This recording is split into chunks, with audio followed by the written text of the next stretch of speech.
Yan, ano, parang radio. Ano ba yan? Ika nga, pag suot natin to, Okay. sa paniniwala sa Diyos, ay tayo maliligtas kung ano mga aksidente, kung ano Okay. na Diyos mabuhay ka. Pwede mo ba kami masampulan yun? Yung lister lang po sila gumaganap dyan sa amin. Yung ano? Kaya yung sinasabing may karapatan dyan.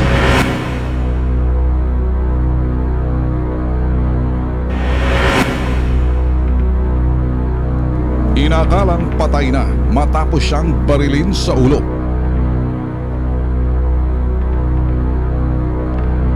Iniwan siyang nakahandusay, nakagapo sa mga kamay at pinaghihiwa ang kanyang mga daliri.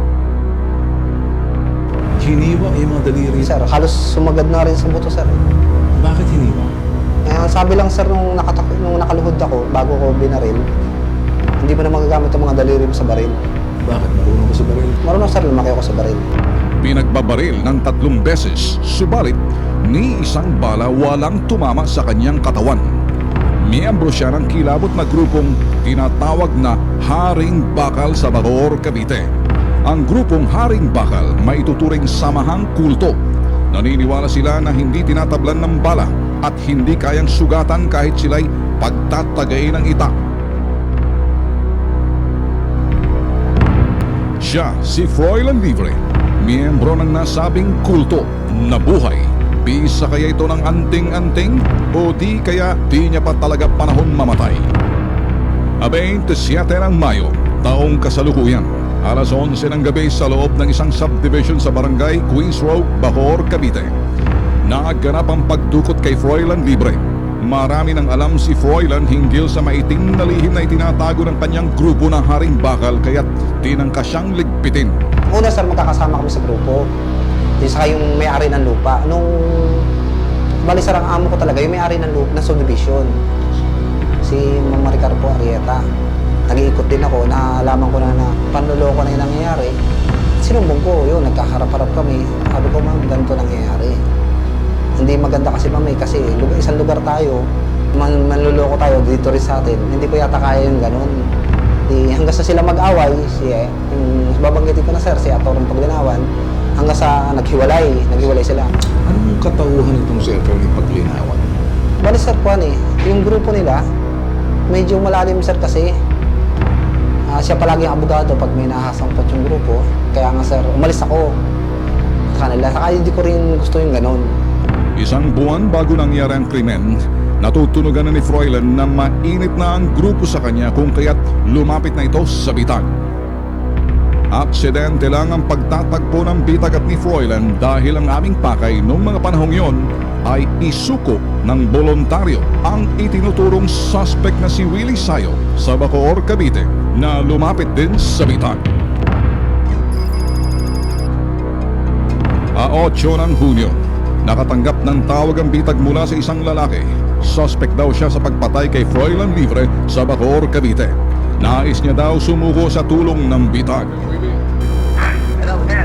So Will, hindi ka ba pwedeng kumuha ng taxi tapos diretso ka sa opisina namin? Dito natin pag-usapan yung surrender mo, ha? Ito na ngayon mismo, okay? Nung araw ding yon, dumating sa bitag headquarters ang suspect na si Willie. Sa bitag headquarters, idinetalye ni Willie ang buong pangyayari. Isang Eric Turalde daw ang siyang nagputos sa kanya upang sunduin ang biktimang si Froilan patungo sa lugar ng kanilang napag-usapan. Nung naisama ko na sa rin tao sa lugar, may bumabang 3, si Eric Turalde, Police yan, sir, PO2, si Melvin, na Argas ang apelido, sir, tapos yung kasama yung driver na si Rogelio Lazaro. Nung bumaba sila, sir, sabi ni Froilan, sir, bakit niyo ako kinukuha? Sabi nung Melvin, sir, may dalang baril. Sumama ka sa amin, huwag ka nang magreklamo para hindi ka masaktan. Hinawakan, sabi nitang pinasok sa loob ng kotse. Naiwan na ako. Umina ako sa tagig, sir. Natakot ako, sir. Matapos ang pagdukot sa biktimang si Froilan, ayon kay Willie, laking gulat niya, siya ang itinuturong mastermind. Nabalitaan ko naman, sir, na si Froilan daw sinalvage daw, sir. Ako nga po, tinuturo niya. Natakot po ako nun. Tago po ako na ilang araw. At naghanap po ako ng makakatulong sa akin. Nagtanong-tanong po ako sa bigutan. Kaya po nakarating ako dito. Dito, ikinanta na ni Willie ang kanilang grupong Haring Bakal. Meron silang karga sa katawan, may anting na hindi tinatabla ng taga, bala. Pag nagkikita-kita sila, nagkakamayan sila, utol lang tawag nila sa isa't isa, utol.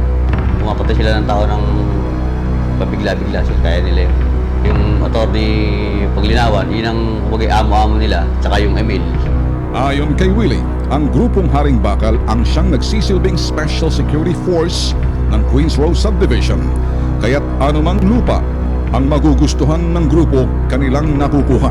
Sila po yung mga may hawak ng mga lupa ron, mga lote sa Queens Row. Si attorney Paglinawan, sir. Yun ang mag-aasikaso ng papel, sir, ng lupa para mapasa kanila yung lupa. Kinabukasan, agad kumilos ang bitag upang tuntunin ang Queens Row Subdivision sa Bacoor, Cavite.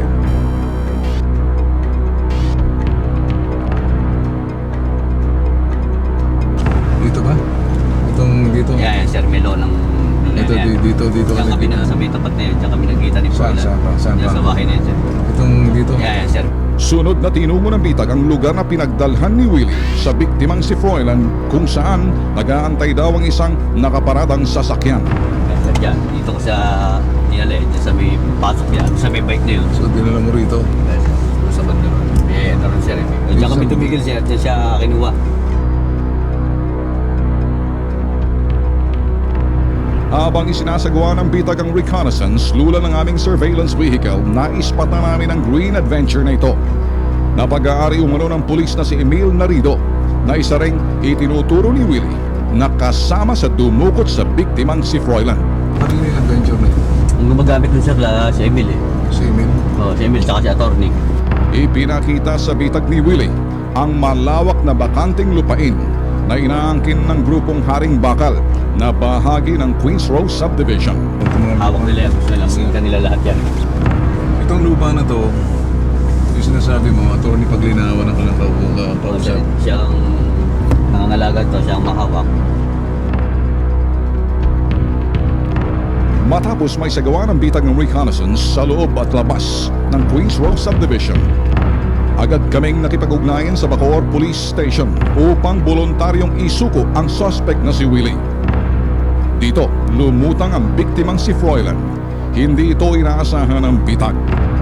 Habang ang suspect na si Willie sa di kalayuan ng presinto, nag-aantay lang ng ghost signal ng bitag. Sinamantala ng bitag ang pagkakataon na makapanayam agad ang biktimang si Froilan. Kasi alam ko na ramdam ko ng gano'n.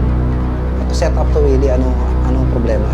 Okay, tinuturo mo si Willie setup. Bakit sumusuko si Willie?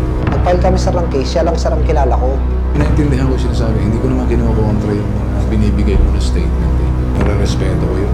Sa bibig mismo ng biktimang si Froilan, idinetalye na ang mga illegal na aktibidades ng grupong Haring Bakal. Tulad din ang sinabi ng suspect na si Willie, lumutang ang pangalan ni Attorney Paglinawan. Si Atty. Paglinawan, legal counsel ng Queens Row, lahat sir, halos lahat ng pasikot-sikot ng buong lupa ng Queens Row alam nila. Idinetalye ni Froilan ang modus ng grupong Haring Bakal sa kanilang pag-agaw bahay at pag-agaw lupa sa Queens Row Subdivision. Una sir, so surveillance kanila.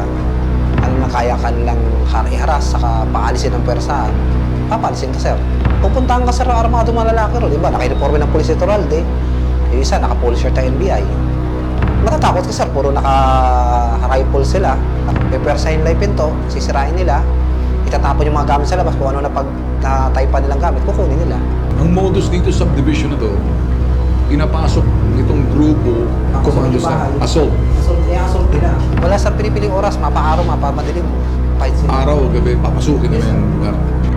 Dito, aksidenteng naungkat ng bitag ang ilan sa mga krimeng kinasangkutan ng ilang miyembro ng Haring Bakal tulad ng kidnap for ransom na trinabaho ng bitag at District Police Intelligence Operatives Unit ng Quezon City noong taong 2007.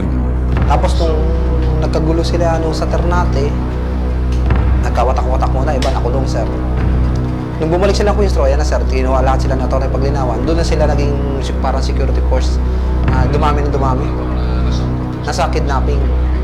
Malalim to. Kasi yung 2007, mga February, yung isang Korean national na kidnap, malaking question mark yung sa pagkahuli ng CIDG. at saka NBI. Ayon sa Bacoor Police, kailangan may attorney na nakaharap habang kinukunan ng salaysay ang suspect dahil wala kaming kasamang attorney noong gabing yon at lumalalim na rin ang gabi kung kaya't ipinagpabukas na namin lang voluntaryong pagsuko ni Willie. Kinabukasan, hindi nakasipot ang iniintay naming suspect na si Willie sa Bitag Headquarters. Subalit, may mga naghihintay na opisyal ng Queens Row Subdivision Homeowners Association sa Bacoor, Cavite, gustong magsalita sa harap ng Bitag. Una naming tinungo ang Cavite Police Provincial Office upang malaya kaming makapag-ikot sa target site ng Queens Row Subdivision. Etong nag-escort sa atin, dadalhin lang tayo ng SWAT hanggang doon sa subdivision sa Queens Row. So nakikita natin na talagang notorious tong Queens Row na ating papasukin at gagawin natin investigasyon. So listo triple alert tayo dahil ibang lugar to.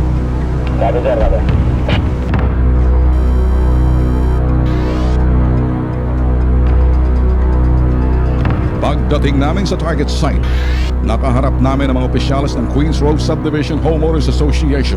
Sa pag-iimbestiga ng Bitag, lumabas ang ugat ng problema at ang kaugnay ng kultong haring bakal sa kasong ito. Itong subdivision na ito ay may usapin pa ito sa korte, GSIS versus Arrieta. Sa aking pagkakaalam ng last August 2007, naglabas na ng desisyon yung Court of Appeals na umaayon sa petisyon ng GSIS na ibalik ang pamahamahala nito sa kanila dahil ito ay foreclosed properties. Despite of the Court of Appeals order, tuloy-tuloy pa rin yung operasyon ni Maricar Arrieta at saka ni Atty. Paglinawan. Kaya nga kami mga homeowners dito ay naguguluhan. Kami, bawat pinapasok na bahay dito dahil yung mga nagmamay-ari ay lumalapit sa amin bilang opisyal ng Homeowners Association, humihingi ng tulong. Kami ay ipino-forward namin sa GSIS yan. Unang-una kami nagbayad sa GSIS. Pagkakaalam namin, ina-acknowledge namin na ang subdivision na ito ay foreclosed nila. Kaya nga kami ay nag-aantay pa ng kanilang aksyon regarding sa mga nangyayari dito. Nasaan yung mga biktima na napalayas ng kanilang bahay na inagawan itong grupo or guns ni Paglinawan? Actually, marami na dyan nawala eh. Saan? Yung green, yung bubong? So ano nangyari sa bahay nila? Ito po, pinapahan yung iba dyan. Kanino napupunta yung upa? Matapos namin mapakinggan ang kanilang mga sumbong, hindi na kami makapaghintay na makaharap si Atty. Paglinawan. Paglinawan kaya, nandyan yan? Oo. Nagpupunta po rito yan mga Sabado. Yung bahay niya dyan, na yung mga tao niya, sino mga nandyan? Baka makausap. Yung tao siguro dyan pa rin. Pang-escort ka muna dun sa mga SWAT kasi kung nandun pupunta na. Tinungo ng Bitag ang tanggapan ni Atty. Donardo Paglinawan. Wala daw si attorney sa kanyang tanggapan at hindi nila alam kung paano ito matatawagan.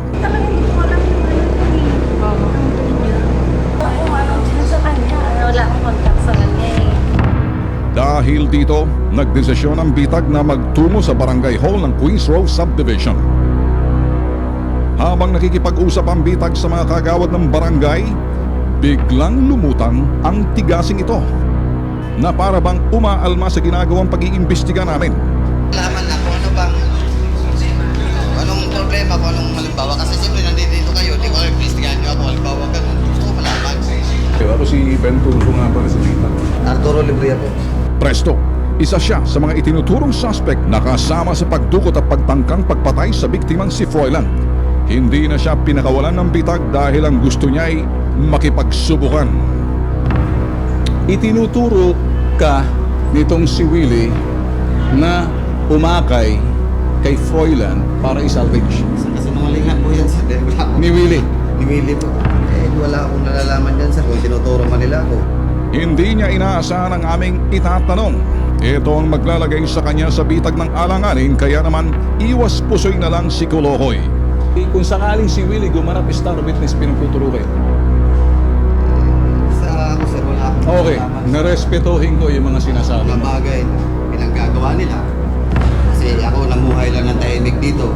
Pero pagdating dun sa mga ganyang mga bagay, lumalabas na wala akong naintindihan kung ano man yung mga sinasabi. ituturo mo nila na ako dyan, patunayan nila kung isang gaw. Kasi kung ako, wala akong naiintindihan. Nung tanungin namin kung kasamahan niya sa grupo ang nagtatagong suspect na si Willie at ang nabuhay na biktimang si Froilan, Hindi ko masasabi sa inyo sa namuna kasi ako, hindi ako nakikisama sa kanila. Nakikita ko sila dito, pero hindi ako nakikisama sa kanila. Dito sa barangay o doon sa lugar ninyo? Dito kasi marami po yan silang kaibigan dito eh. nang pag-usapan ng kanilang malakultong samahan, nagpasikat si Mokong. Yung mga grupong Haring Bakal, anong nalalaman? Ang nalalaman ko sa tinatawag na grupo Marimbakal sir, isang spiritual. Alright. Isang spiritual, ika nga, pero pagkakaalam ko yan naman ay parte sa taas. Lahat naman tayo dyan ay galing sa Diyos. Okay. Kung halimbawa gagamitin mo yan sa hindi kabutihan mo, ay yan din po yung papasama sa iyo. Patay mali siyang tinanong ng bitag ang agimat na medalya ng grupo. Yan, ano, parang radio. Ano ba yan? Malindi. Okay, parang Wala ating sir, kasi normal, ano lang yan. Pag hindi ka pinaniwalaan natin. Ika nga, pag suot natin to, Okay. sa paniniwala sa Diyos, ay tayo maliligtas kung ano mga aksidente, kung ano Okay. na Diyos na mabuhay ka. Subok na daw niya ang bisa ng kanilang medalya dahil nailigtas na ang buhay niya nito. Pero ito lang po isang panampalataya sa Diyos, isang paniniwala. Okay. At bilang ko pong isa sa membro dyan, napatunayan ko po ito nilang beses. Kasi Yung- ako binasakir na rin po ang pamilya ko Okay. noong araw. Yan daw sa Haring Bakal na yan, hindi kayo tinatablan ng kutsilyo at hindi kayo tatablan ng bala. Masasabi natin na ayon sa paniniwala mo sa Diyos, pwedeng mangyari. Pero ang iba hindi naniniwala dyan. Pero kung ako ang sasabihin ko sa inyo, Naniniwala. naniniwala po ako dahil po naranasan. Subalit, nang hamunin ng bitag ang bisa ng kanyang anting-anting, Pwede mo ba kami masampulan yan? Ha? Pwede mo pakita sa amin kung talagang totoo yan? Yung list lang po sila gumaganap dyan sa amin. Yung- Kaya yung sinasabing may karapatan dyan. Sa wala kang Kasi karapatan ako, doon? wala akong Okay. kayaan Okay. sa madasalita. Okay, sige. dahil nalilibang na namin si Kulokoy, tinanong namin siya kung ano naman ang kanyang nalalaman sa kanyang among si Attorney Paglinawan. Anong kinalaman ng attorney? Sa GSIS ang bayad eh. Anong pasok niyo ron? Ang kaya Tony po dito sa pagkakaalam ko lang sir, maaari magkakamali sige. ako. Sige. Ang Meron sir bang lang po, number? ang kabayaran lang po ni Atty. Paglinawan, Tawagin. ang kinukuha ni Atty. Rito. Hindi, sagutin mo ako kasi unang-una maiipit ka, mabibitag ka. Etong sinasabi ng mga homeowners, ayaw na rin namin sa inyo, hindi kayo kinikilala. Pinagduduldulan ninyo, servisyo ninyo sa kliyente ninyo na ayaw, nagdemandahan pa kayo. Ngayon, para mapatupad lamang, mapilit, maharas, magipit yung mga sinasabing homeowners, ginagawa ninyo, nag-aagaw na kayong mga lupa. So, ang masasabi ko lang sir, kasi ang sa amin na sinasabi nila, karapatan po nila magsalita. Hindi karapatan yan, akusasyon na to. May mali na rito, may illegal na rito. Di ba homeowners dapat kakampi ninyo kung ano yung servisyo ninyo, kung kinakailangan nila, lalapit sila sa inyo, hindi nyo pipilitin na parang anarkiya, diktatorya ang dating ninyo. Sa pagkakataong ito, tinawag na namin ang opisyal ng Queens Road Subdivision upang marinig ang kanyang mga sasabihin. Ang kanilang pagkuha ng bahay illegal, merong pinakalat si Maricar na sila hindi na konektado. Ay anong rights nila na kunin ang mga bahay dito? Inireport ko sa GSIS na kinukuha nila. Sabi ng GSIS, Sir, hindi namin mahahaba yung baril eh. Kasi baka magkabarilan dahil ayaw namin maulit yung nangyari nung araw dito na nagkabarilan. Pare, Sa salita kami lang, hindi ka naman presidente na dito. Dalawang presidente kasi dito. Sandali. Dalawa pong asosasyon ang naglalaban po dito. Siya dati kaya galit na galit sa amin dahil una po siya nag-acting na presidente. So dahil dalawang asosasyon, pumasok kayo, pinagsamantala ninyong kaguluhan, kaya kayo umentra. Hindi sir, matagal na po kami dito sir na sinasabi. Legalidad lang po ang sinasabi namin. Sige, okay. Ano legalidad ito? Sasabihin ko sa iyo, ha? Simple lang. Ayaw na ng inyong kliyente sa inyo, pinagduduldulan nyo, pinagpipilitan yung servisyo ninyo, tineterminate na. Ngayon, humabol kayo sa hukuman na kung ako kay Atty. Paglinawan, hindi ko pagduduldulan, sisingilin ko yung kliyente. Kung ayaw na ng serbisyo ninyo, wala kayong karapatan mamilit. Porsahan yan. Ngayon, kung may utang sa inyo yung tao, singilin nyo, idemanda ninyo. Hindi na nakahirit si Librea. Nag-iwan na lang ng business card ang bitag para kay Attorney Paglinawan upang makaharap namin siya.